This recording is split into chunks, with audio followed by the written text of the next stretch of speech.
Nah, hari ini sudah ada yang ditugaskan untuk PPW.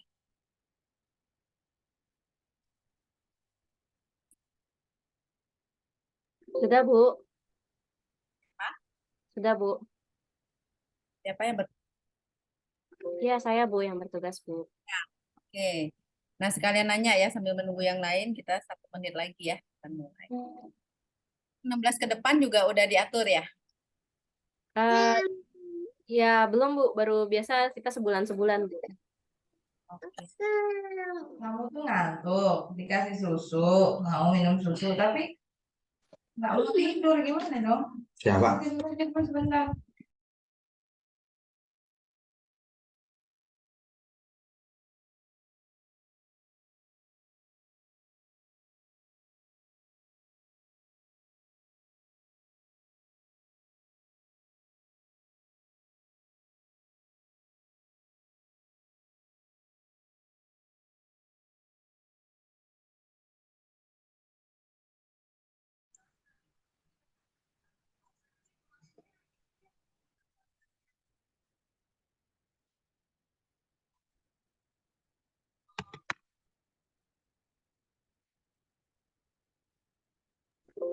Oke, udah 17.30. Apa kita mau mulai aja, Bu Meriana?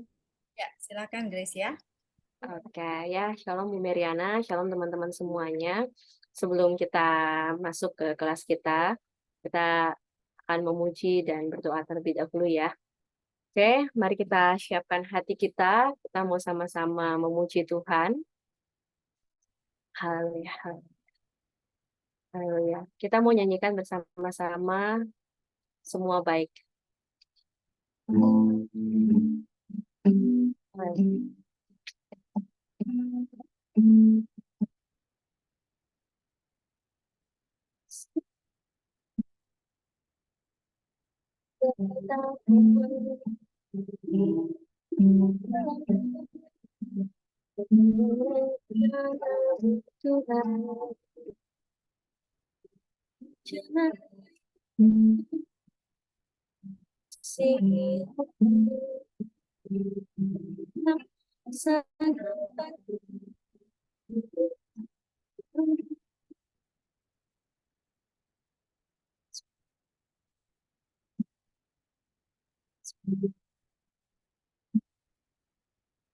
Apa yang kau buat di dalam hidupku?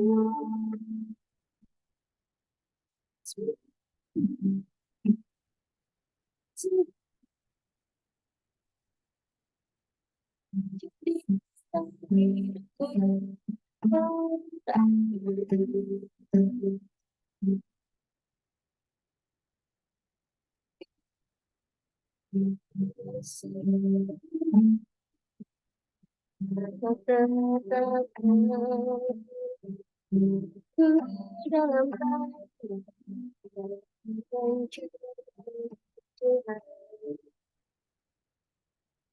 jangan indah kasih aku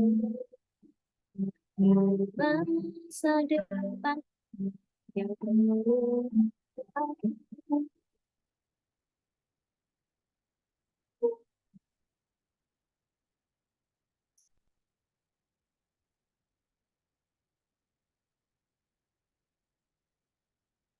di dalam hidupku.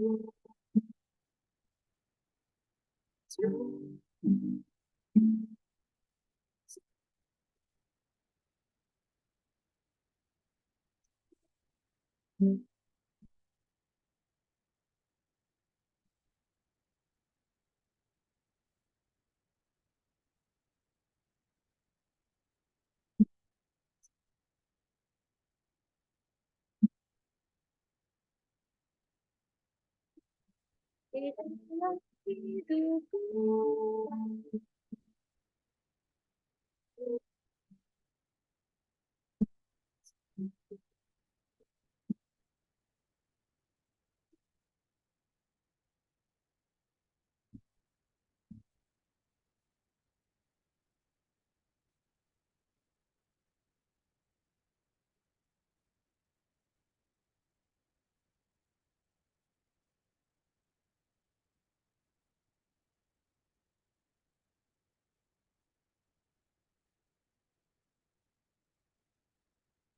Terima kasih Tuhan, terima kasih.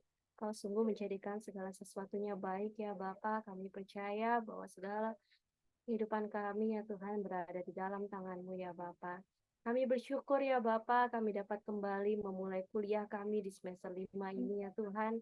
Kami bersyukur atas kekuatan yang masih Kau berikan, atas semangat yang masih Kau berikan kepada kami ya Tuhan untuk kembali belajar akan kebenaran firman-Mu ya Tuhan, melalui hamba-hamba-Mu, melalui dosen-dosen di STT Betul 2 ya Tuhan. Terlebih khusus pada sore hari ini ya Bapa, kami juga siap untuk belajar ya Tuhan mengenai etika Kristen melalui hamba-Mu sendiri ya Tuhan. Biarlah kiranya ya Bapa Engkau bukakan pikiran, bukakan hati kami juga Tuhan, sehingga kami siap untuk diajar Tuhan.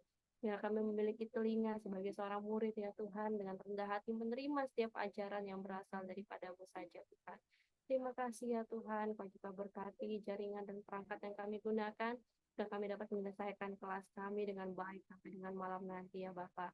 Bapak Engkau juga berkati hamba-Mu ya Bapak, Bu Mary ya Tuhan yang akan menyampaikan materi pada sore hari ini ya Bapak. Biarlah kiranya hikmat-Mu ya Tuhan turun ke Bu Mary ya Tuhan. Biarlah urapan-Mu ya Bapak tercurah ya Tuhan, sehingga Bu Mary dapat mengajarkan kami dengan sabar juga dengan tekun ya Tuhan, dengan hikmat dan kebijaksanaan daripada-Mu saja Bapak. Kami menyerahkan ya Bapak kelas kami pada sore hari ini hanya ke dalam tangan-Mu, dan hanya di dalam nama Tuhan Yesus Kristus kami berdoa dan mengucap syukur. Haleluya. Amin. Silakan Bu Mary. Sekali lagi, Shalom Bapak Ibu Saudara sekalian. Bersyukur kita pada hari ini bisa kembali bersama-sama ya, bertemu melalui Zoom ini untuk melakukan perkuliahan tentang etika Kristen.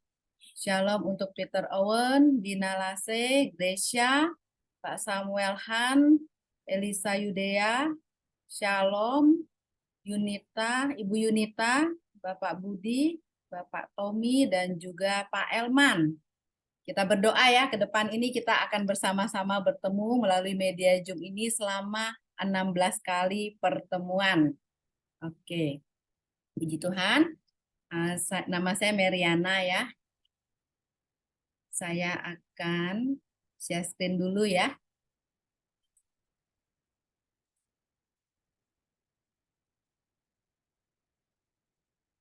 Oke, pada hari pertama ini kita akan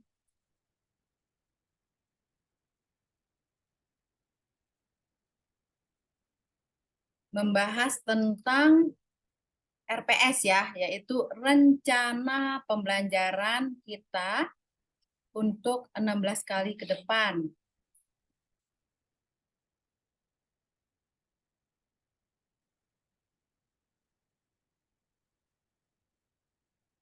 Apakah sudah terlihat? Dan apakah suara saya terdengar dengan jelas, Pak Samuel? Aman, Bu. Semua aman. Yes.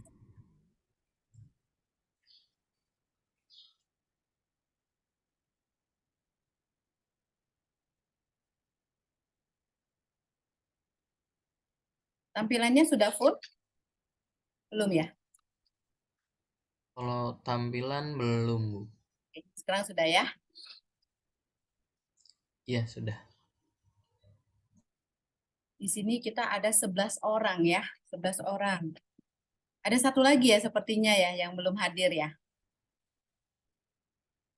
Apakah sudah lengkap semua? Mungkin kayaknya nama Bu Astrid deh, Bu. Sebab beliau katanya sudah melakukan perkuliahan etika dulu waktu kelas pagi gitu.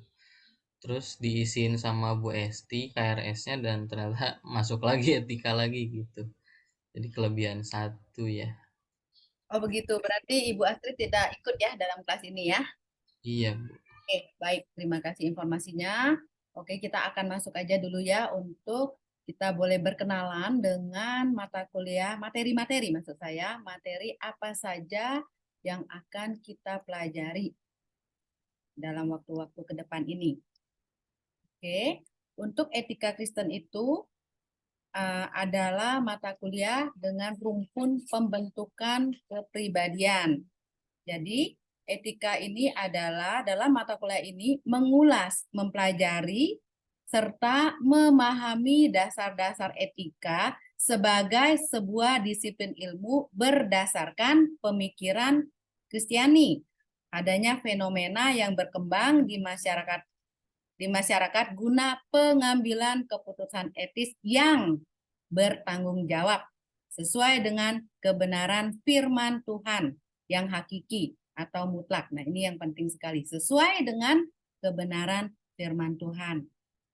Nah, Bapak Ibu, ini hanya sekedar mengingatkan kembali bahwa dalam etika Kristen ini tentu saja kita tidak hanya tujuannya dapat materi teori selesai gitu ya. Yang namanya etika tentu saja berjalan dengan pembelajaran yang ada, kita berusaha, kita berjuang juga untuk menerapkannya di dalam kehidupan kita masing-masing. Makanya di dalam RPS ini juga kita diingatkan kembali mengenai unsur sikap. Jadi capaian pembelajaran kita untuk mata kuliah ini adalah salah satunya unsur sikap gitu ya. Ini udah sering dilihat ya, bukan barang baru ya Pak Samuel ya. Saya akan banyak menanyakan ke Pak Samuel ya, karena sebagai ketua kelas untuk etika Kristen ya. Oke, biar tidak tunggu-tungguan kalau misalnya saya butuh informasi berkaitan dengan hal-hal teknis. Oke. Nah, jadi ini udah sering dilihat ya. Oke, makanya kita nggak akan berlama-lama di sini, tapi biar kita kembali diingatkan bahwa dalam setiap pembelajaran itu kita memiliki komitmen bersama. Komitmen untuk sama-sama menjalani proses pembelajaran ini walaupun secara online kita lakukan, tapi secara aktif pun kita terlibat, Bapak Ibu ya. Nah, di sini juga kalau kita perhatikan untuk unsur sikap ini nomor 4 ini dia udah langsung ngomong tentang menginternalisasi nilai norma dan etika akademik. Jadi artinya ada unsur-unsur etika yang perlu kita perhatikan dalam setiap pembelajaran kita berkaitan dengan etika akademik. Terus berikutnya mampu menunjukkan kerja mandiri, bermutu maupun terukur. Nah, di sini mengenai nilai-nilai STTB. Nah, di sini kita bisa melihat ada banyak poin-poin ini juga diperkuat dengan firman, ayat-ayat firman Tuhan ya. Yaitu ada kedisiplinan di sini. Jadi artinya kita diingatkan bahwa kita ada di sini, kita berada di sini atas dasar kita saling menghargai, kita bersama-sama berkomitmen. Jadi sebisa mungkin, semaksimal mungkin kita menerapkan kedisiplinan, keintiman dengan Tuhan, ketaatan tetap ada, kita jalankan dalam kelas kita ini, ketekunan, keunggulan. Nah, ini semua kita lakukan, kita terapkan dalam kelas ini. Dan atas semuanya ini, kita harus melakukannya didasari dengan kerendahan hati. Dengan kerendahan hati. Oke Bapak Ibu, saya tidak akan berlama-lama di sini ya. Jadi mengingatkan saja unsur-unsur sikap yang perlu kita terapkan di kelas dan juga nilai-nilai yang perlu kita ingat sebelum kita memasuki pembelajaran kita di pertemuan-pertemuan berikutnya. Nah, di sini juga ada unsur keterampilan umum. Nah, unsur dari keterampilan umum itu adalah tujuannya nanti mahasiswa mampu mempraktekkan tindakan etis terhadap orang lain, lingkungan, ataupun masyarakat. Nah, di samping umum kita juga memiliki tujuan untuk keterampilan khusus, yaitu bahwa sebagai anak Tuhan, sebagai umat yang percaya kepada Tuhan, kita memiliki sikap kepribadian yang kuat. Dan juga selain itu, sehingga kita dapat menjalani kemenangan hidup yang bermoral. Dan tentunya atas semuanya itu kita menjadikan Yesus Kristus sebagai teladan hidup kita. Nah, di balik itu juga ada unsur pengetahuan, bagaimana kita bisa memahami etika dalam kedudukannya dengan disiplin ilmu. Bagaimana kita dapat menempatkan diri bahwa kita adalah makhluk yang bebas. Nah, ini penting sekali ya. Kita ini semua makhluk yang bebas, tetapi memiliki kesadaran dan bertanggung jawab dalam sikap hidup. Bebas tapi bertanggung jawab. Bebas tapi memiliki kesadaran. Bebas tapi ada hal-hal yang kita perhatikan terhadap keputusan kita maupun terhadap sikap-sikap kita. Nah, di sini ini adalah capaian pembelajaran yang akan kita targetkan ya, yang akan kita capai dalam proses kelas etika ini. Yang pertama adalah capaian yang pertama adalah di hari ini. Di hari pertemuan yang pertama ini, capaian pembelajaran kita adalah mahasiswa memiliki gambaran tentang topik-topik yang akan dibahas selama perkuliahan. Jadi ini penting sekali. Di awal pertemuan ini kita sudah memiliki gambaran apa saja yang akan kita pelajari, materi apa saja yang akan kita pelajari selama perkuliahan. Nah, terus berikutnya, memahami pandangan tentang etika dan kaitannya dengan disiplin ilmu yang lain. Terus berikutnya, memahami kedudukan etika dan hubungannya dengan ilmu lain. Nah, berikutnya, karena ini adalah etika Kristen, tentu saja tidak lepas bagaimana kita memahami etika dalam Perjanjian Baru dari sudut pandang Allah tentang manusia. Jadi kita perlu tahu, belajar etika itu diawali dari mengenal diri sendiri dulu.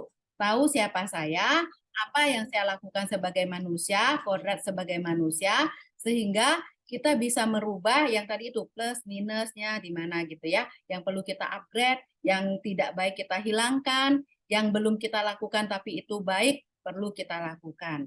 Nah, itu belajar tentang etika. Nah, dalam hal ini dalam PL kita bisa melihat bagaimana pandangan Allah tentang kita dari PL dan PB juga bagaimana pandangan Allah tentang kita sebagai manusia. Itu perlu kita pahami sebagai dasar pembelajaran berikutnya. Nah, setelah kita mengerti diri kita di hadapan Tuhan, nah, kita mempunyai sebuah komitmen yang lebih kuat lagi, yang lebih mantap lagi, dan berusaha untuk menjadi orang yang memiliki kepribadian yang kuat dan pada akhirnya dapat menjalani kehidupan yang penuh dengan kemenangan. Itu ada di capaian pembelajaran 6 atau CP6. Berikutnya, mahasiswa memiliki kemampuan untuk membuat keputusan dan bertindak etis. Nah, sebentar ya. Oke, berikutnya adalah capaian yang ke-8. Mahasiswa memahami tindakan-tindakan etis dalam lingkungan pekerjaan dan menghargai kepemilikan orang lain. Berikutnya, capaian yang ke-9. Memahami etika sebelum, setelah memasuki jenjang pernikahan dan dalam lingkup menjalankan dalam lingkup menjalankan kehidupan sebagai keluarga Kristen. Kalau kita berbicara tentang etika, tentu banyak sekali ya etika yang ada di luar sana. Mungkin etika sebagai mahasiswa, etika sebagai dosen, etika sebagai dokter, pasien juga, bagaimana etika seorang peneliti, dan sebagainya. Nah, tentu saja banyak sekali yang kita temukan, tapi pada intinya tentunya dalam 16 kali pertemuan itu kita tidak mungkin membahas semua. Yang menjadi inti dari kehidupan manusia yang langsung masuk yaitu bagaimana kehidupan orang pranikah menjalani pernikahan itu dan bagaimana kita manusia menempatkan kehidupannya orang-orang percaya sebagai keluarga Kristen. Nah, pada akhirnya di capaian kita yang ke-10, mahasiswa mampu mempresentasikan tema tentang etika Kristen itu sendiri. Jadi artinya Bapak Ibu kita bisa melihat di sini dari capaian pembelajaran yang ada ini semuanya itu berjenjang gitu ya. Dari memahami dulu apa yang perlu kita pelajari, terus juga kaitannya dengan ilmu lain, kedudukannya, hubungannya, bagaimana Alkitab melihat, berbicara tentang etika, bagaimana kita menjadi pribadi yang kuat dan berkemenangan, sehingga dengan pribadi kuat dan berkemenangan itu kita mampu untuk mempunyai keputusan dan bertindak etis. Nah, berikutnya kita bisa terjun dalam kehidupan kita, menempatkan diri kita di sekeliling kita itu dapat bertindak etis. Dan berikutnya, mempelajari, mengikuti mata kuliah ini juga kita bisa mengangkat, membahas, mempresentasikan salah satu tema. Jadi ini adalah capaian-capaian yang perlu kita perhatikan selama kita belajar. Oke. Nah, berikutnya ini kita akan melihat pertemuan-pertemuan yang akan kita lakukan berikut. Nah, untuk capaian 1 atau pertemuan yang saat ini kita lakukan, kemampuan akhirnya adalah mahasiswa mampu menjelaskan pokok-pokok perkuliahan, memiliki gambaran secara lengkap. Memiliki gambaran secara lengkap tentang perkuliahan kita sampai selesai nanti. Dan selain itu, di sini mampu merencanakan strategi belajar. Jadi Bapak Ibu, saudara-saudari sekalian, setelah kita melihat RPS kita hari ini, rencana pembelajaran kita mulai membuat strategi belajar untuk 16 ini. Dimulai dari bagaimana kita mengatur sehingga untuk pembelajaran yang sudah disampaikan, pembahasan yang ada pada hari tersebut bisa kembali kita remind, kita ingat lagi. Nah, nanti pada waktu UTS ataupun pembahasan-pembahasan dalam kelas itu kita sudah memahami, mengerti, mengingat apa yang sudah dipelajari. Jadi perlu dilakukan strategi belajar. Jadi RPS ini bukan suatu bukan suatu sebuah ini aja untuk mengisi pertemuan pertama itu dengan RPS, tidak begitu saja. Jadi di sini juga dengan kita tahu, kita bisa merancang bagaimana kita akan belajar. Nah, ini perlu kita pikirkan ya setelah kita melihat dari RPS yang ada ini.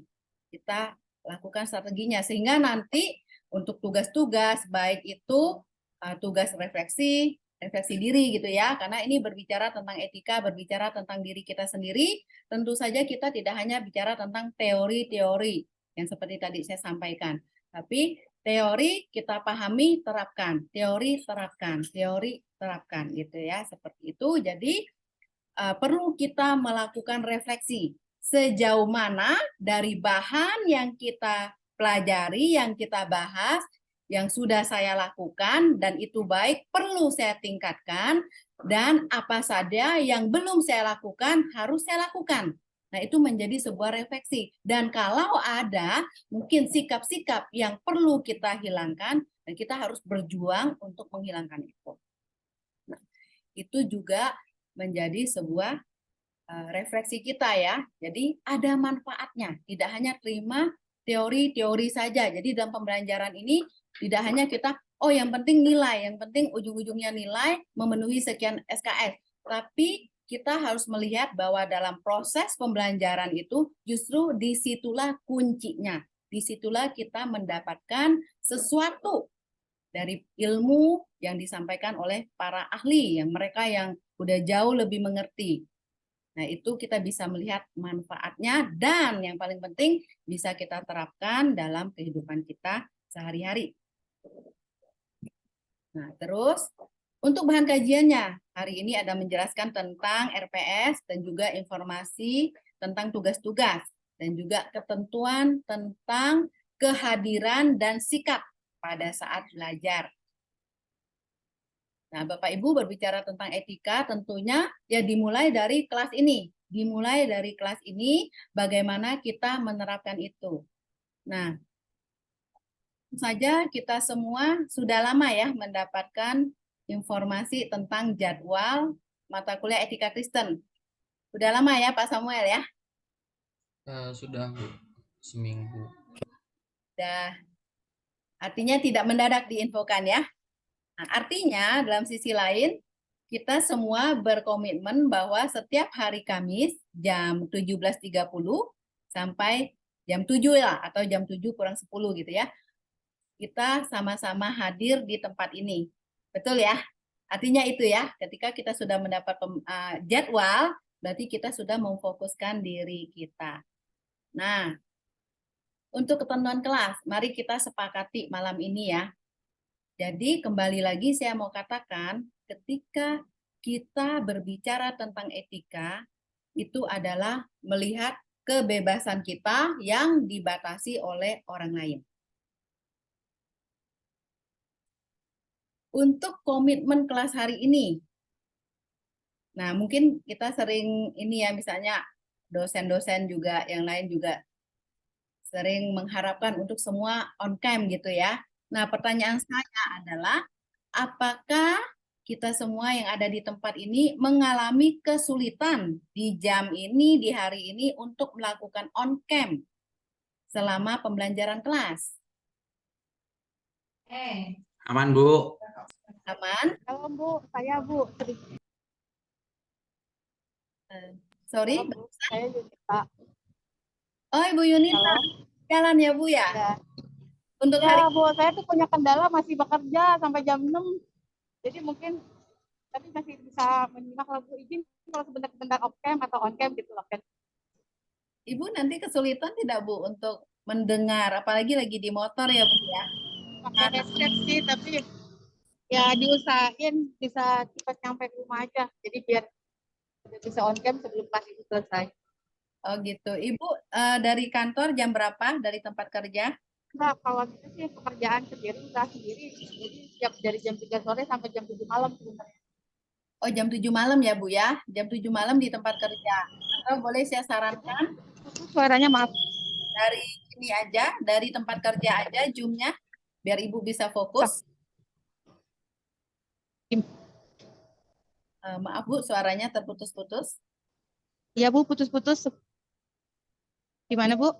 Kalau Zoom dari tempat kerja, biar Ibu juga bisa. Kebetulan kita kerjanya di lapangan Bu, jadi nggak standby di kantor. Oh begitu ya. Coba dipikirkan lagi ya Bu ya solusinya ya, karena biar kita Iya juga Bu. bisa interaksi ya di kelas ini. Dan ini juga kesepakatan ya, kesepakatan dan juga menghargai teman-teman lain juga. Coba Ibu pikirkanlah, nanti mungkin bisa japri juga ya, kita bisa ngobrol di situ ya. Jadi pada intinya memang walaupun ini kelas online, diharapkan kita semua bisa mengkhususkan, berkomitmen bahwa di jam ini saya bisa duduk bersama dengan teman-teman, rekan-rekan yang lain untuk bersama-sama belajar, sehingga Bu Yunita juga kalau kita diskusi atau apa bisa menangkap ya Bu ya. Karena kalau di motor juga angin-angin gitu ya Bu ya, kadang-kadang suka nggak jelas juga, dan bagaimana juga konsentrasinya gitu ya. Oke Bu, nanti Ya. mungkin kita bicarakan lagi ya Bu ya, bisa Ya, dibantu. makasih ya Bu ya. Ya. Oke. Nah, untuk yang lain gimana? Tidak ada masalah ya, Bapak Ibu? Tidak ada masalah ya, Bapak Ibu ya? Oke. Kita lanjut. Jadi di sini memang mau tidak mau kita juga harus memperhatikan tentang kehadiran dan juga sikap dalam belajar. Dalam arti kita menghargai teman-teman kita yang lain juga. Oke. Nah, untuk metode pembelajarannya adalah penjelasan tentang rencana belajar kita, tanya jawab juga, dan tugas mahasiswa. Untuk pengalamannya, mahasiswa mendapat kesempatan untuk membuat strategi belajar. Jadi setelah ini jangan lupa bikin strategi belajarnya, sehingga pengerjaan tugas itu bisa selesai sebelum deadline ya, karena kan ada mata kuliah yang lain juga. Jadi aturlah sedemikian mungkin, meringankan Bapak Ibu Saudara, sehingga tugas itu semua tepat waktu. Oke, nah dari pengalaman ini, bagaimana kita bersama-sama untuk melihat gambaran secara utuh tentang pembelajaran kita. Nah Bapak Ibu Saudara, saya ingatkan di sini, untuk kehadiran itu, dalam sistem siakat kita itu diperhitungkan 10% ya. Jadi artinya kehadiran Bapak Ibu tentu saja menjadi bagian dari penilaian secara tidak langsung, sistem juga udah mengatur di situ. Oke. Nah, untuk referensinya sendiri itu diambil dari RPS yang sedang saya sajikan saat ini. Nah, capaian yang kedua, mahasiswa memahami pengertian, pendapat, dan perjalanan sejarah etika. Nah, di sini nanti kita akan belajar tentang pengertian etika dan moral, itu seperti apa. Terus kita juga harus memperhatikan pendapat dari para tokoh, mereka yang memang sudah berkecimpung dalam hal ini, terutama khususnya etika gitu ya. Nah, terus juga sejarah daripada etika itu sendiri perlu kita perhatikan. Terus di sini juga nanti kita akan melihat bagaimana hubungannya dengan moral dan agama, dan kita juga bisa melihat hubungannya antara moral dan hukum. Berikutnya juga di masa sekarang ini tentu saja yang namanya pengetahuan itu harus melihat perkembangan daripada kehidupan dunia modern itu. Oleh sebab itu, kita juga akan membahas tentang peranan etika dalam dunia modern. Sejauh mana dia mempengaruhi, sejauh mana dia memberikan andil dalam kehidupan manusia di dunia yang sudah lebih canggih ini, yang sudah sangat canggih, yang sudah sangat modern. Nah, terus metode pembelajarannya itu dilakukan dengan ceramah, diskusi, dan juga tanya jawab.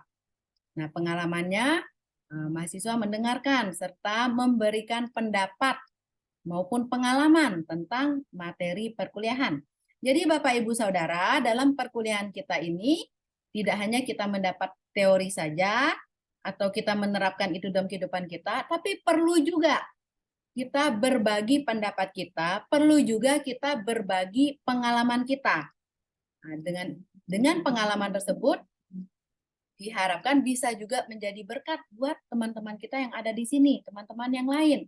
Bisa juga dari teman-teman yang ada, mungkin orang di luar sana satu saat mengalami hal atau membutuhkan solusi dari pengalaman teman kita atau kita sendiri yang sudah kita alami. Jadi penting juga untuk berbagi pengalaman sehingga kita semakin tahu permasalahan-permasalahan atau kendala-kendala apa yang dihadapi orang-orang atau oleh kita sendiri ketika membicarakan tentang etika. Oke. Nah, ini bahasan ini diambil dari sumber buku etika karangan dari Berton. Berikutnya, capaian yang ketiga, yaitu mahasiswa memiliki kemampuan untuk memahami kedudukan etika. Nah, itu tadi yang saya bilang, kenal diri sendiri. Itu penting sekali kita mengenal diri kita sendiri sehingga kita mampu menyelaraskan kebebasan diri kita dan kebebasan orang lain sehingga menjadi manusia yang lebih baik. Nah, ini menarik ya Bapak Ibu ya. Kita bebas tapi ada komanya. Kita juga harus memperhatikan kebebasan orang lain, gitu ya. Nah, ini yang akan dibahas di etika. Termasuk juga perlindungan hukum dalam ranah etika. Hukum berperan juga di situ. Nah, berikutnya bahan kajiannya adalah etika dan bidang ilmu lainnya. Kedudukan etika, terus hubungan etika dengan cabang ilmu lain, terus juga tema-tema dalam etika seperti hati nurani, tentang diri kita gitu ya, terus juga kebebasan yang bertanggung jawab, terus juga tentang nilai, tentang norma-norma, peraturan gitu ya, hak dan kewajiban. Terus bagaimana selanjutnya dengan kita mengerti diri kita sendiri, kita menjadi manusia yang lebih baik, manusia seutuhnya dalam kita menempatkan diri kita di lingkungan kita sendiri, di keluarga kita, termasuk di masyarakat yang lebih luas lagi dalam bernegara. Jadi itu hal yang penting untuk diperhatikan. Untuk metode belajar sama kurang lebih ceramah, diskusi, tanya jawab gitu ya. Nah, terus pengalamannya ada pendapat, ada pengalaman-pengalaman yang dirasa perlu dibagikan, silakan. Nah, kita juga bersumber dari buku Bertens ya, etika. Nah, terus capaian yang keempat, mahasiswa mampu memahami dasar-dasar kekristenan. Nah, karena ini berbicara tentang etika Kristen, tentu saja kita akan melihat bagaimana pandangan Alkitab berkaitan dengan etika dari PL dan juga untuk capaian pembelajaran berikutnya, capaian yang kelima, bagaimana juga pandangan Alkitab tentang etika menurut PB, tentang diri manusia. Nah, jadi itu adalah kemampuan akhirnya ya Bapak Ibu, kita bisa memahami dasar-dasar Alkitab tentang etika. Nah, untuk bahan kajiannya adalah dasar atau fondasi etika Kristen untuk PL, dan juga untuk capaian yang kelima, dasar atau etika Kristen dalam PB. Di sini metode belajarnya kita lakukan. Nah, terus juga berikutnya. Nah, untuk pembahasan tentang etika menurut Alkitab itu bisa dilihat dari buku Verkwil ya. Kita ambil dari situ sumbernya yang berjudul Etika Kristen Bagian Umum. Berikutnya adalah capaian yang keenam. Nah, ini penting setelah kita mengerti apa kata Alkitab. Nah, kita mulai berurusan dengan diri kita sendiri. Bagaimana kita berjuang untuk menjadi manusia yang berkepribadian, moral yang kuat sebagai dasar untuk bertindak etis serta memiliki hidup yang berkemenangan. Jadi CP yang ke-6, kemampuan akhirnya adalah ini, berjuang menjadi manusia yang lebih baik. Nah, bahan kajiannya adalah sikap kepribadian moral yang kuat. Nah, terus juga ada rahasia kemenangan hidup bermoral atau kudus. Nah, berikutnya, capaian yang ketujuh, mahasiswa memiliki kemampuan dalam mengambil keputusan etis. Kemampuan akhirnya ini ya. Nah, terus bahan kajiannya adalah arti dari keputusan etis itu apa? Kita harus tahu di sini. Terus juga syarat-syarat dalam mengambil keputusan etis itu seperti apa? Nah, ini juga kita bisa lihat dari buku Malcolm yang berjudul Pengambilan Keputusan Etis dan Faktor-faktor di dalamnya ya, di dalamnya. Nah, jadi kita melihat sumber-sumber yang memang sudah teruji gitu ya, sumber-sumber yang kuat, sumber-sumber yang jelas, dan bisa juga dilihat dari etika Kristen untuk perguruan tinggi. Nah, ini juga buku ini membahas tentang etika dasar dan penerapannya dalam kehidupan praktis manusia. Nah, Bapak Ibu, nanti di pertemuan yang ke-8 kita akan sama-sama mengingat kembali apa yang sudah dipelajari dari pertemuan kedua ya, karena satu kan RPS ya, jadi saya nggak terlalu bahas itu. Pertemuan kedua sampai ke-7.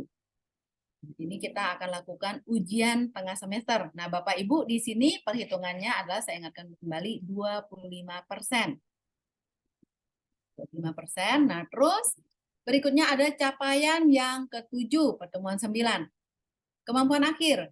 Mahasiswa memiliki kemampuan untuk mengambil keputusan etis. Ambil keputusan etis juga bukan hal yang mudah ya, gampang-gampang susah. Makanya kita perlu tahu faktor-faktor penting dalam pengambilan keputusan itu apa saja.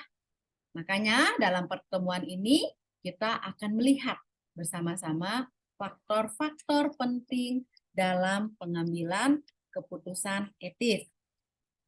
Nah, terus Bapak Ibu, di sini kita akan mulai dengan presentasi. Dari yang saya lihat, saya udah sempat menghitung gitu ya, dari jumlah mahasiswa yang mengikuti kelas ini, kalau ada perubahan berarti nanti saya lihat lagi ya. Waktu itu saya hitung 10 ya, 10.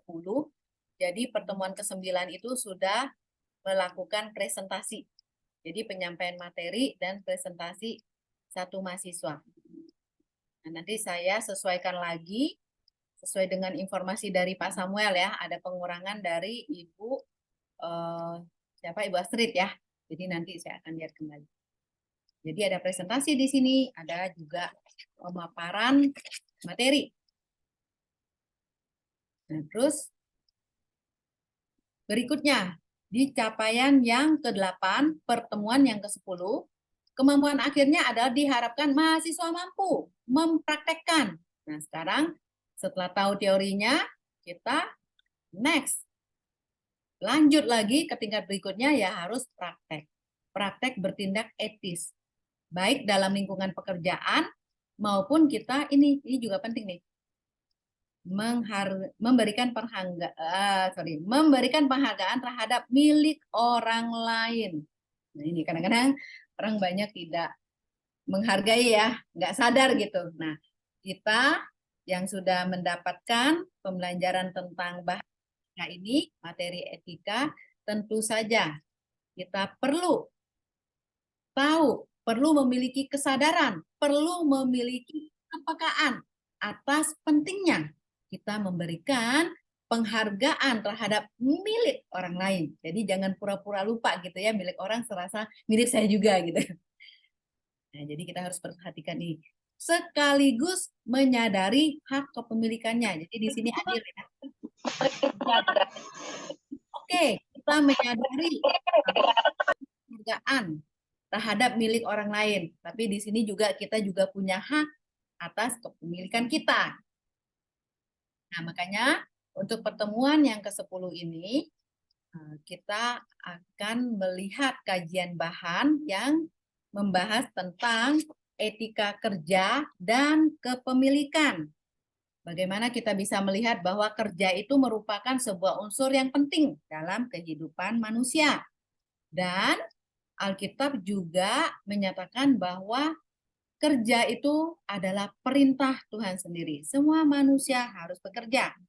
Terus berikutnya, dengan kita menjalani pekerjaan kita bukan robot ya. Jadi artinya manusia bekerja, dia harus memahami nilai, tujuan dia bekerja, arti dia bekerja itu untuk apa. Nah, terus berikutnya juga untuk lebih lengkap lagi, kita juga bisa melihat penilaian etis terhadap hasil-hasil kerja. Jadi sikap kita, penilaian kita, semuanya harus bersikap etis. Oke, di sini juga berbarengan dengan presentasi mahasiswa. Nah, di sini kita bisa lihat untuk etika kerja dan kepemilikan ini dibahas dalam buku Verkwil, J. Verkwil ya, yang berjudul Etika Kristen, khususnya membahas tentang sosial ekonomi. Pertemuan yang ke-11, mahasiswa mampu mempraktekkan tindakan etis serta melakukan pembinaan. Setelah kita bisa bertindak etis, kita memiliki kepribadian yang kuat, moral yang kuat, hidup kudus gitu ya. Kita juga memiliki tugas dan tanggung jawab untuk melakukan pembinaan terhadap orang-orang di sekitar kita yang membutuhkan. Nah, kita juga harus jeli melihat kebutuhan di sekeliling kita. Jadi sekali lagi, tujuan dari belajar etika Kristen ini tidak hanya yang penting ikut 16 kali dapat nilai sudah. Tapi belajar etika Kristen itu adalah bagaimana kita bisa menyerap teorinya, ilmunya, kita memahami dari sudut firman Tuhan, penting itu ya. Terus juga bagaimana kita menerapkannya. Setelah kita bisa melawan diri kita sendiri, kita menjadi pemenang. Berikutnya bagaimana kita bisa menjadi berkat lewat ilmu tentang etika yang sudah kita dapatkan dan yang sudah kita terapkan tentunya. Sehingga kita bisa membina atau menjadi berkat bagi orang-orang yang membutuhkan. Mau itu mungkin saudara kita atau mungkin lingkungan kita. Ya. Nah, dalam hal ini, berkaitan dengan ini, kita juga akan mempelajari tentang etika berpacaran, pernikahan, dan keluarga Kristen. Nah, bahan kajiannya adalah etika berpacaran itu seperti apa, terus juga pernikahan Kristen. Oh, mungkin kalau untuk kelas malam ini rata-rata sudah pada menikah ya gitu ya. Oke, semua sudah pada menikah. Tapi perlu juga diketahui untuk, saya sudah tahu tentang etika berpacaran, mas sudah hafal di luar kepala. Saking di luar kepalanya jadi lupa juga. Misalnya ada yang ngomong seperti itu. Maksud saya gini, mungkin udah tahu gitu, etika berpacaran. Artinya ini bisa bermanfaat juga untuk orang-orang di sekeliling kita, orang-orang muda yang mungkin saat ini masuk dalam masa-masa akan menjalin hubungan yang lebih serius, yang serius dengan lawan jenis. Ya, kita bisa berbagi kehidupan kita. Maka itu jadi etika berpacaran pun akan kita bahas di perkuliahan kita ini. Nah, berikutnya bagaimana tentang pernikahan Kristen. Bagaimana etika pernikahan Kristen itu sendiri. Nah, terus di capaian yang ke-9, di pertemuan ke-12, di sini juga ini masih sama ya capaiannya. Kalau kita lihat di sini, 11 adalah CP9 atau capaian 9, 12 juga CP9 atau capaian 9. Karena ini sama.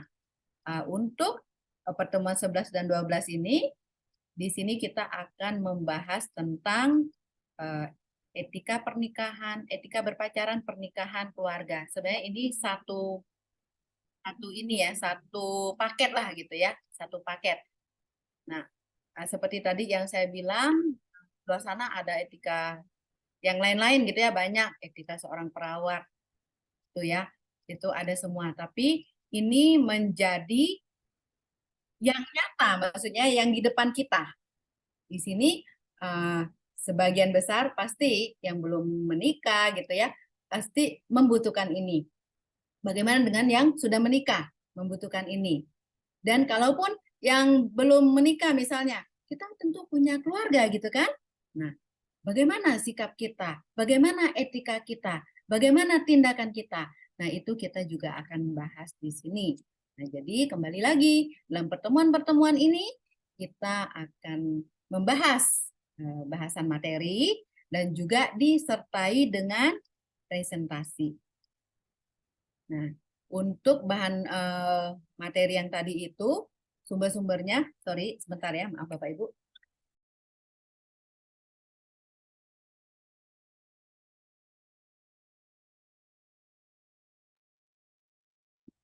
Maaf, tenggorokan saya agak terganggu sedikit. Oke, saya lanjutkan ya. Sampai di mana tadi? Oke, mengenai ini adalah satu paket ya. Jadi ini adalah satu paket, tentu saja ini bermanfaat bagi kita semua. Berkaitan dengan bahasan etika Kristen. Nah, untuk berikutnya, oh ya, ini yang saya mau bahas tadi. Jadi dari bahasan ini, kita mengambil dari buku bersumber karangan Bapak Jonathan Krishna dan juga Larry Christensen.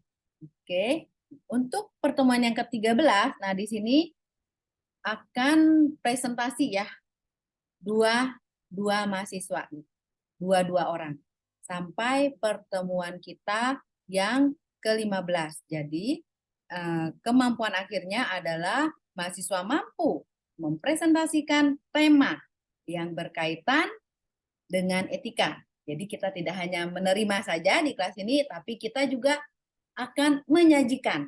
Kita juga akan membahas tentang tema-tema yang dibahas dalam etika. Jadi presentasi ini untuk seperti apa judul-judulnya, nanti saya akan sampaikan langsung di grup aja ya, biar gampang ya. Nah, biasanya kan kalau kelas-kelas seperti ini, ada grup WA-nya ya, betul ya? Betul ya, Pak Samuel lagi nih. Ada, Soalnya Bu. namanya nggak ada yang nyaut. Biasanya kalau online tuh seperti itu ya. Oke, nah sebelum saya masuk ke situ, Pak Samuel Iya, butuh yang butuh satu orang untuk membantu.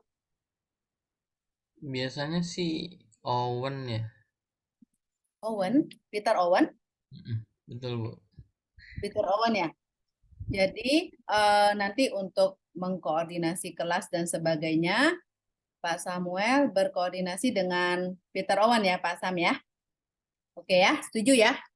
Jadi nanti Bapak aja yang atur ya kalau untuk berkaitan dengan kepentingan-kepentingan kelas, termasuk juga nanti pertama membuat grup chat ya, grup chat WA gitu ya untuk kelas ini. Tujuannya mempermudah komunikasi kita, gitu ya. Nanti Pak Samuel atur aja dengan Peter ya. Jadi saya harapkan pertemuan kedua sampai dengan ke-16 nanti sudah ada daftarnya ya. Bisa ya Pak Samuel ya? Sebelum Kamis, bisa nggak jadwalnya udah siap sebelum Kamis depan? Pokoknya sebelum itulah, sebelum belajar deh. Sebelum Kamis gitu ya. Sudah Iya, bisa ya? Sudah ada jadwal-jadwalnya ya. Jadwalnya apa? Berarti mulai dari Kamis depan, siapa yang PPW sekaligus doa gitu ya. Sekaligus doa. Itu aja, sekaligus doa. Nah, untuk doa penutupnya itu gini aja. Jadi, misalnya hari ini Pak Sam yang pimpin pujian dan doa. Nah, nanti untuk minggu depannya kan misalnya Grace gitu ya. Nah, berarti yang doa tutupnya adalah Pak Sam. Gitu. Jadi nggak usah atur-atur gitu lagi. Kenapa? Nanti ada pertemuan tertentu, nanti saya ingin berdoa juga buat Bapak Ibu ya, itu kerinduan saya juga, mau berdoa buat kita semua. Jadi artinya begitu aja, jadi nanti di pertemuan tertentu saya juga ingin berdoa gitu ya. Oke, itu yang pertama. Terus yang kedua, jadi yang tadi itu adalah apa namanya? Jadwal ya, jadwal dari layanan PPW. Terus yang berikutnya, bisa ya antara Pak Sam dan Peter lah ya. Yang screenshot bisa ya, screenshot setiap pertemuan.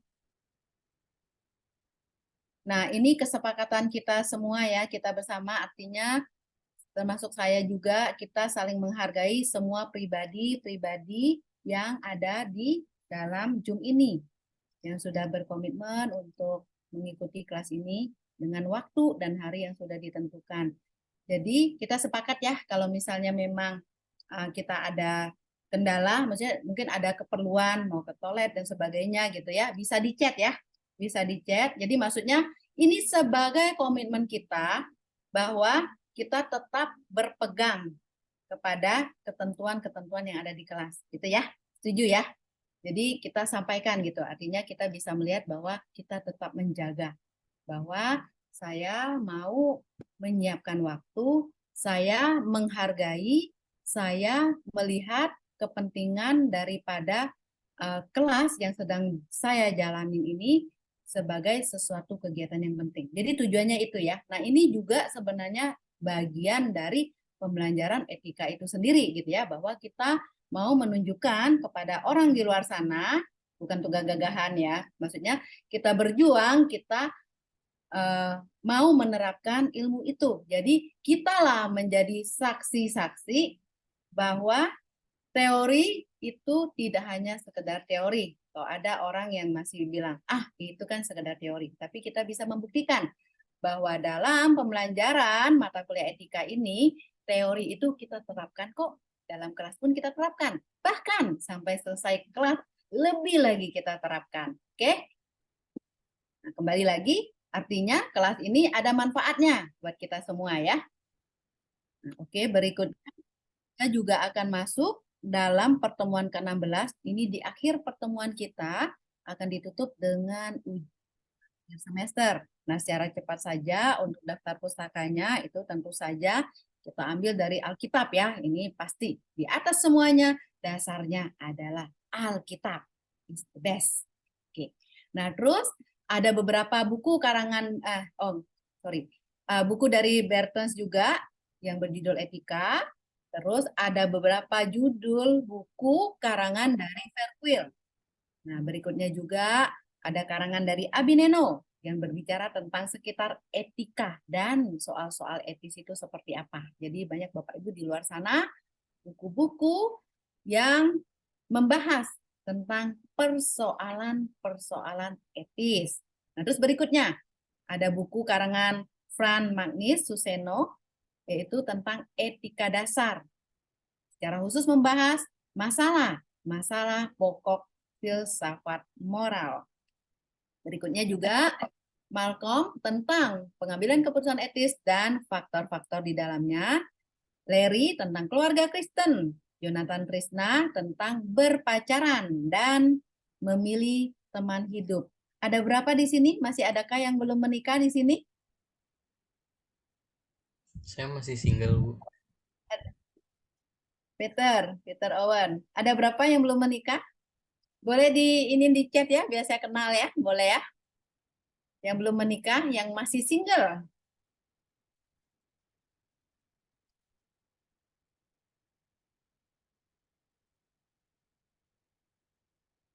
Risya. Nah, oh, masih cukup banyak ya. Oke, berdoa Tuhan kirimkan pasangan yang paling tepat. Amin. Nah, jadi di sini juga ada berpacaran dan memilih teman hidup. Boleh dibaca ya buku ini ya bagi yang belum menikah. Terus juga ini juga buku karangan dari Bills dan juga James. Bahasanya tentang cinta, seks, dan Allah. Secara khusus dia membahas tentang memecahkan masalah-masalah sulit di kalangan remaja dengan penuh kearifan. Nah, ini penting bagi kita untuk kalau kita melihat adik-adik kita yang mungkin remaja di luar sana ya, mereka membutuhkan sekali ya pendampingan orang-orang yang memiliki hati yang tulus untuk mendampingi mereka, mengarahkan mereka sehingga dalam kehidupan mereka tetap mereka mengasihi Tuhan, tidak tercemar akan kehidupan dunia ini. Nah, terus berikutnya ada buku Etika Kristen Perguruan Tinggi, itu karangan Dris ya, Dris Broto Sudarmo. Nah, terus buku tentang etika pelayanan juga karangan dari Karer Sosipater, Bapak Karer Sosipater. Nah, ini nanti Bapak Ibu ini kan akan dibagikan, bisa dibaca aja, dipahami. Ini tentang metode pembelajaran aja. Nah, dari ini ada instrumen pengamatan sikap. Jadi, ini bisa menjadi acuan ya buat diri kita sendiri. Bagaimana kita mendisiplinkan diri, memotivasi diri, ya. Apa yang kita lakukan ini bisa jadi pegangan kita. Terus juga bagaimana keterlibatan kita di kelas ini gitu ya. Nah, ini juga menjadi dasar bagaimana kita bersikap di kelas ini. Jadi artinya jadikanlah kelas ini menjadi milik kita ya. Di ruangan Zoom ini tidak ada yang namanya tamu. Di sini kita adalah keluarga. Maksudnya ini rumah kita ketika kita belajar perkuliahan ini. Jadi artinya kelas etika Kristen ini adalah milik semua pribadi-pribadi kita yang sudah terdata di Siakap dan juga bergabung dalam Zoom ini. Jadi ini adalah rumah kita. Jadi jadikan ini menjadi milik kita. Bagaimana kita boleh ikut aktif dalam perkuliahan kita, memberikan pendapat yang relevan juga terhadap materi yang ada. Bagaimana kita juga memberikan pendapat kita yang jelas dan juga terukur. Dan perlu juga memiliki sikap toleransi terhadap perbedaan pendapat. Nah, memang ini tidak mudah, tapi harus ya. Harus kita berjuang sampai satu titik kalau memang kita belum, kita bisa memiliki toleransi dan sikap kita itu bijaksana. Oke, nah ini untuk membantu saja sebagai gambaran ya, instrumen untuk penilaian kuis dan presentasi ini yang menjadi dasarnya penulisan kita, judul sistematis gitu ya. Bagaimana kedalaman kita dalam menyajikan materi, itu menjadi hal yang penting juga. Nah, terus penguasaan materi saat presentasi. Nah, saya harapkan nanti kalau presentasi jangan dibaca ya. Jangan dibaca. Sebagian orang ada yang kadang-kadang dibaca gitu ya dari A sampai Z gitu. Coba belajar apa yang kita tuliskan itu kita pahami untuk kemudian kita sampaikan dengan cara kita. Maksudnya tidak melulu kita baca gitu ya, sampai titik, koma, tanda tanya di sini apa kita baca gitu ya. Maksudnya coba kita menempatkan diri kita untuk mempresentasikan dengan cara yang lebih luas gitu ya. Apa yang kita sajikan dalam share screen kita itu hanya untuk membantu poin-poinnya. Kita coba latih ketika kita presentasi, setidaknya kita menguasai materi apa yang kita sajikan gitu ya. Karena ini melatih, pasti nantinya di sini apalagi ada mahasiswa PAK juga ya di sini ya, mahasiswa teologi PAK tujuannya apa? Mengajar gitu kan. Teologi tentu saja nanti suatu saat akan mengajar gitu. Nah, tentu saja itu penting. Bagaimana kita kuasai materi kita saat presentasi dan juga cara penulisan gitu ya. Nah, terus juga ini juga membantu kita untuk memahami tentang bagaimana kita mendefinisikan istilah, terus pemikiran yang sistematis itu seperti apa, pembahasan yang jelas, sumber valid, ini juga berkaitan dengan pembahasan mata kuliah. Nah, terus bagaimana itu bisa relevan ya, kontekstual. Dan bagaimana juga ketika kita menyajikan satu materi, satu pembahasan, kita juga bisa memberikan kesimpulan. Oke. Oh ya, sampai di sini saya sepertinya ada yang terlewat ya. Nah, di sini nih. Nah, untuk presentasi tadi saya udah sebutkan belum ya? Presentasi itu cukup tinggi ya. Nah, maksudnya dia yang paling tinggi dari semua itu 40%. Jadi upayakan di sini nilai tinggi ya.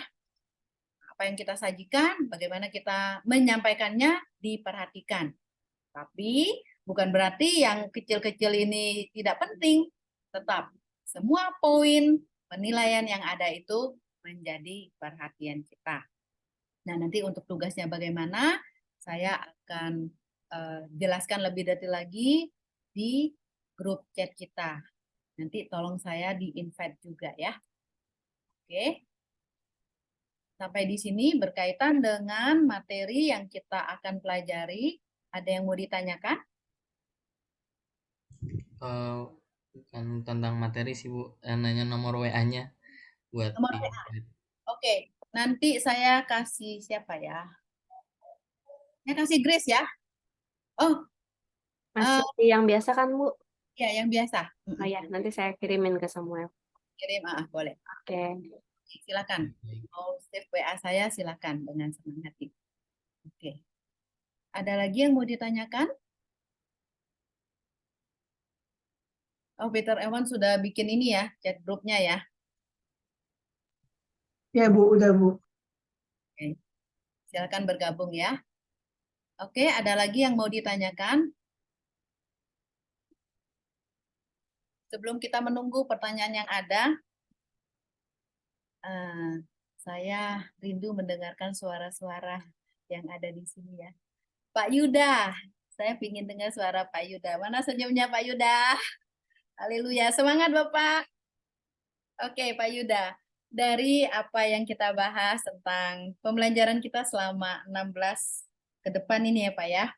Kira-kira Bapak bersemangat nggak Pak? Excited nggak Pak untuk mengikuti mata kuliah etika Kristen ini Pak?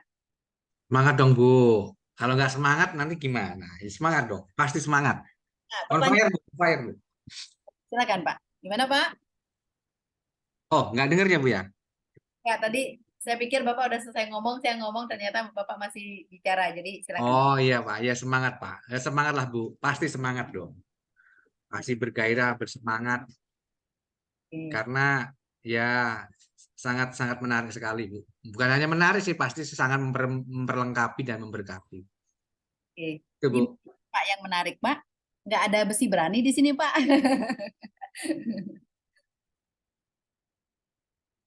Apanya yang membuat Bapak menarik Pak? Ya semua yang di pelajaran-pelajaran yang akan kita terima itu semuanya ya menurut saya sangat sangat sangat menarik, Bu. Menarik untuk dipahami ya Pak, karena itu Betul. berbicara tentang kita, berbicara kita dan orang lain, berbicara kita dengan manusia lain, berbicara kita dengan lingkungan, dan berbicara kita dengan tumbuh-tumbuhan juga loh, berbicara juga dengan kita dengan binatang. Jadi maksudnya sampai ke situ. Artinya selain manusia pun kita juga ada etikanya terhadap lingkungan, terhadap sesama makhluk. Oke, Pak Yuda. Ada yang mau bertanya? Kalau ada yang mau bertanya silakan ya. Satu lagi, Ibu Yunita. Ibu Yunita. Pertanyaannya sama, Bu. Mau kangen dengar suara Ibu Yunita. Silakan, Bu. Shalom, shalom Ya. Ibu. Nah, silakan.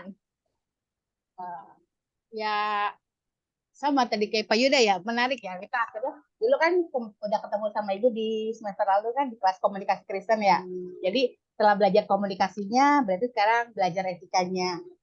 Ya mudah-mudahan ya pastinya sih bakal dapat banyak ilmu baru ya dari kelas ini. Terima kasih gitu aja Bu. Amin. Alasannya, Bu? Alasan gimana Bu? Alasannya, iya. Karena kalau kata kita sih etika Kristen ya penting banget ya buat semua kita pelajarin gitu. Karena kita kan dimanapun kita berada, dimanapun kita ketemu siapa atau di tempat pekerjaan atau di mana, kita tuh sangat butuh sekali beretika. Itu saja Bu. Amin, puji Tuhan, iya. Jadi artinya saya harapkan kita semua yang berkumpul dalam Zoom ini melihat bahwa pelajaran etika Kristen itu membawa manfaat. Membawa manfaat bagi kita semua. Ada sesuatu yang bisa kita terapkan lewat ilmu yang ada dalam kehidupan kita. Oke, Bapak Ibu? Cukup jelas ya? Tidak ada yang mau ditanyakan lagi?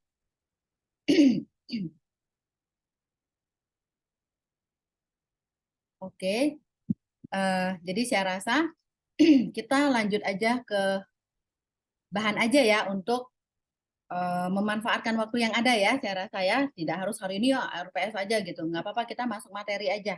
Apalagi mengingat kalau untuk yang malam ini kan jamnya juga berbeda ya durasinya ya. Oke, kita lanjut, setuju? Ke materi. Sedikit aja kita menyentuh materi kita pertemuan kedua harusnya itu. Lanjut ya. Masih semangat kan Bapak Ibu? sih Bu. Oke. Dulu ya. Saya munculkan dulu.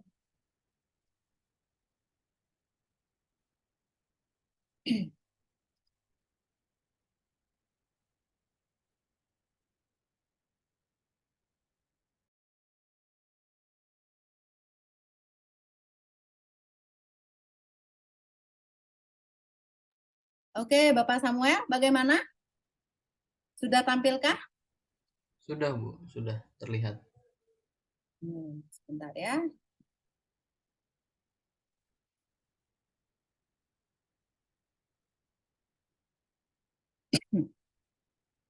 Oke, Bapak Ibu.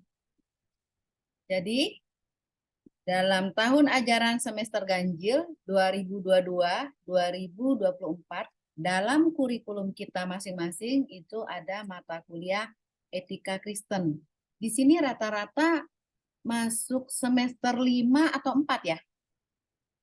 Sorry, 5. 5 apa 7? Sama semua kan ya, Pak Samuel? Kalau dari Theo Malam sih 5, Bu.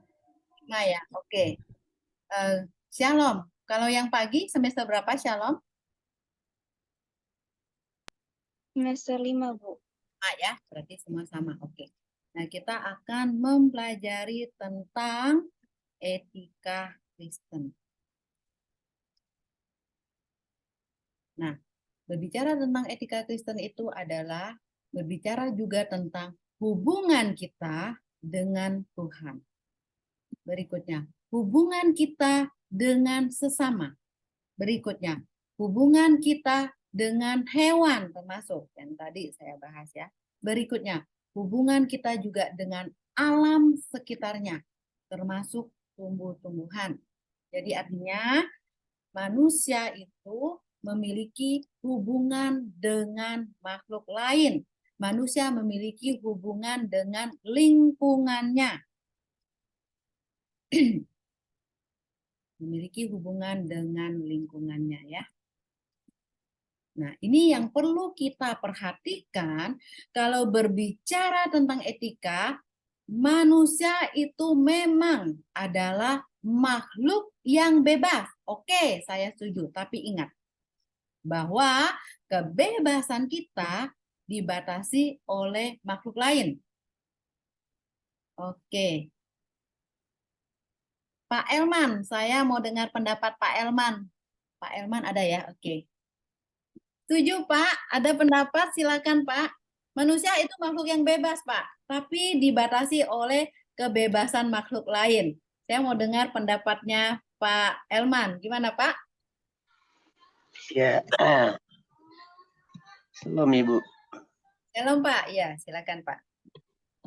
Sangat setuju Bu. Sangat setuju karena hidup di bumi ini memang harus diatur Bu. Hidup bernegara juga diatur. Hidup berumah tangga juga diatur Bu. Itulah bedanya kita dengan, ya maaf, dengan ciptaan yang lain gitu loh. Kan manusia itu ciptaan mulia. Makanya harus punya etika, harus berakhlak, harus bermoral, dan juga harus berkarakter. Ya, karena manusia adalah salah satu makhluk mulia yang dipercayakan Allah untuk menata, mengatur, mengawasi bumi ini, Bu, dan segala ciptaannya. Makanya berhubungan dengan tadi, dengan alam, tumbuhan, hewan, sesama manusia. Jadi memang etika memegang peranan penting. Karena saya berpikir begini, Bu Meliana, seandainya kita hidup ini seenaknya saja, semaunya saja, sebebasnya saja, waduh, saya nggak bisa bayangkan, Bu. Orang saling membunuh, orang saling menghina, menjelekan, ya, dan saling menyiksa. Nah, itulah bedanya kita dengan ciptaan yang lain. Memang kita ciptaan yang mulia. Jadi diperlengkapi dengan pikiran, akal budi, dan kemauan, ya. Dan karena memiliki pikiran, akal budi, dan kemauan itu harus berlandaskan firman Allah, Bu, sebagai panduannya. Nah, sebagai panduannya agar berjalan sesuai dengan yang mengutus kita di bumi ini. Iya, gitu kurang lebih ya, Bu ya. Terima Iya. kasih, Bu. Oke. Jadi, artinya manusia itu punya aturan ya, Pak ya? Harus ada Betul, Ibu. harus ada aturan-aturan yang perlu dipahami. Makanya, iya, manusia benar, makhluk bebas. Tapi ingat, kebebasan kita dibatasi oleh makhluk lain, termasuk makhluk lain atau manusia lain.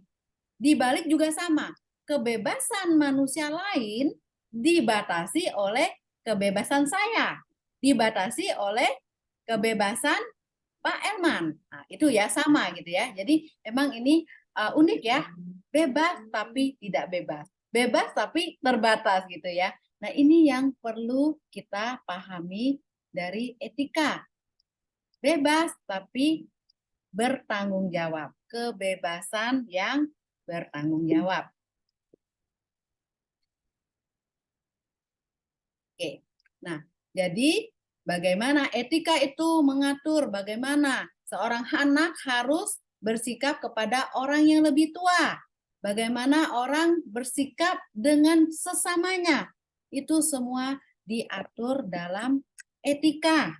Bagaimana kita bisa menyadari bahwa saya harus bersikap bijak. Bagaimana saya harus bersikap etis. Karena ada orang-orang di luar sana juga yang mereka punya kebebasan.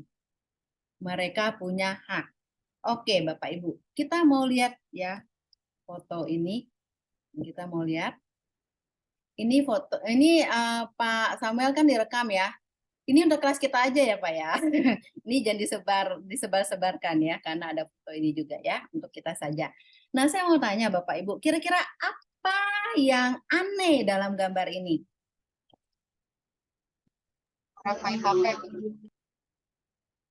Bisa diulangi? Kurang jelas suaranya, maaf, mungkin sinyal saya kurang baik. Yang lagi main handphone ya, Bu? Yang lagi main handphone. Yang jawab siapa ya? Yunita, Bu. Oke, yang lagi main handphone. Ini mengganggu ya, Bu ya. Terus, apakah ada yang lain lagi? Cara duduknya, Bu, kakinya di atas. Ada yang menjawab? Sorry ya, soalnya di saya ini terbatas view-nya. Bina. Oh, Bina, oke. Yang cara duduk. Betul ya? Iya, kakinya di atas. Kakinya di atas apa nih? Atap. Kayak nggak etis aja gitu, soalnya di depan lagi ngomong, tapi gitu aja lah. Ini kalau kita lihat di gambar ini ya, kita lihat di gambar ini. Saya kembali aja. Oke.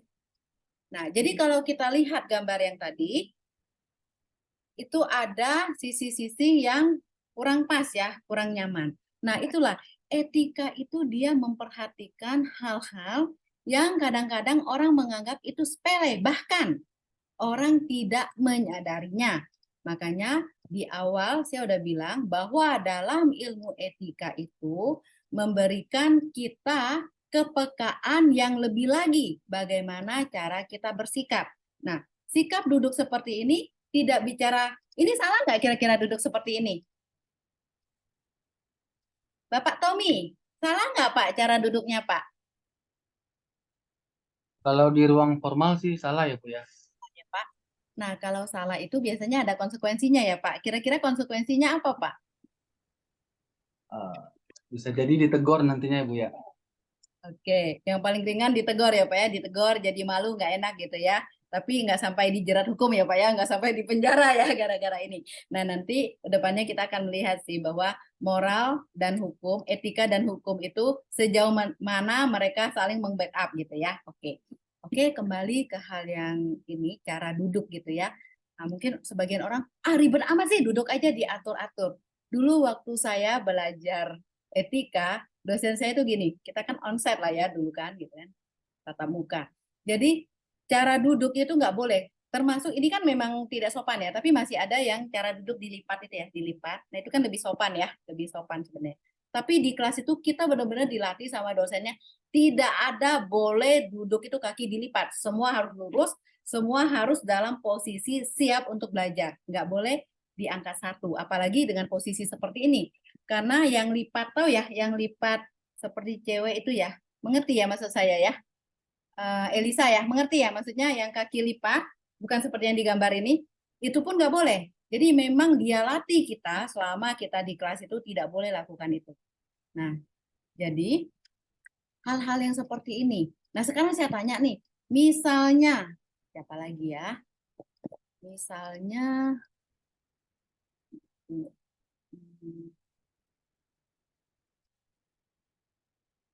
Pak Budi ya, Pak Budi. Pak Budi, kira-kira nih Pak ya, kalau misalnya ada orang di sebelah kanan Bapak duduk seperti ini, sorry, di sebelah kiri Bapak dalam posisi seperti ini duduk. Kira-kira Bapak, apa yang Bapak rasakan? Ya kurang nyaman aja Bu. Bapak kurang nyamannya Pak. Ya kurang nyamannya kebetulan ini juga sepatunya kan juga menghadap ke kita kan, ke saya kan, gitu.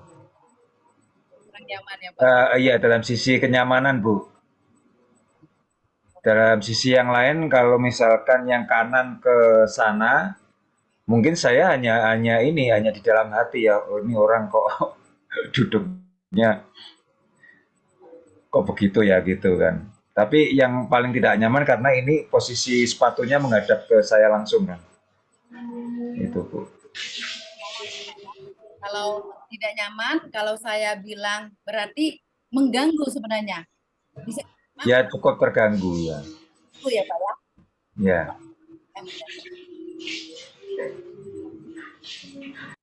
Dapat satu lagi seorang wanita. Siapa yang belum ya? Ayo yang wanita yang mau bersuara. Shalom deh. Shalom udah tadi ya? Shalom udah belum? Ya udah Shalom aja nggak apa-apa. Shalom bagaimana Shalom? Pertanyaan saya sama seperti yang tadi Pak Budi. Nggak nyaman nggak nyaman sih, buat lagi kan di tempat formal seperti ini, terus ada orang seperti ini yang seperti bapak itu yang angkat kaki. Kalau menurut saya pribadi nggak nyaman sih. Oke, tidak nyaman ya. Kembali lagi, ya sebenarnya kalau orang udah tidak nyaman mengganggu kan ya, betul ya, Pak Budi ya, mengganggu pastinya ya. Nah, artinya Ya, Bu. itu mengganggu. Makanya etika itu membuat kita lebih peka lagi dalam bersikap. Mungkin orang-orang tertentu akan menganggap, itu mah hal sepele. Tapi dalam etika kita harus memperhatikan. Apalagi kalau dalam pertemuan-pertemuan formal. Nah, pertanyaan saya adalah, apa namanya, bagian paling atas manusia apa? Kepala ya, betul ya? Yang paling bawah? Kaki ya? Kaki ya. Nah, sepatu ini kita gunakan untuk mana-mana gitu ya. Artinya kita bisa menginjak apa saja yang di luar sana. Betul ya? Nah, itu juga salah satu yang membuat orang tidak nyaman. Jadi artinya memang mau tidak mau ya kita juga harus memperhatikan cara duduk kita, di mana kita berada.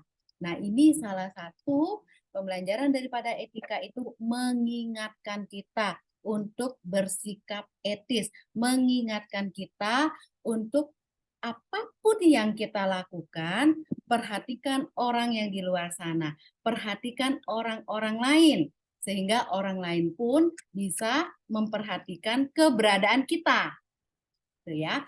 Jadi itulah pentingnya kita memperhatikan hal-hal yang mungkin kecil, sepele, tapi itu sangat penting untuk kita perhatikan, untuk menjadi perhatian kita, benar-benar kita ambil tindakan-tindakan etisnya. Jadi yang tadi itu salah satu contoh dari contoh kecil lah ya, bagaimana kita bersikap. Sepertinya sepele, tapi itu juga menentukan. Buktinya Pak Budi terganggu, Shalom terganggu. Pasti juga yang lain-lain kalau ditanya satu-satu pasti juga merasa tidak nyaman. Jadi artinya etika itu juga bagaimana kita mengatur sikap tindakan kita agar orang lain juga merasa nyaman atas keberadaan kita.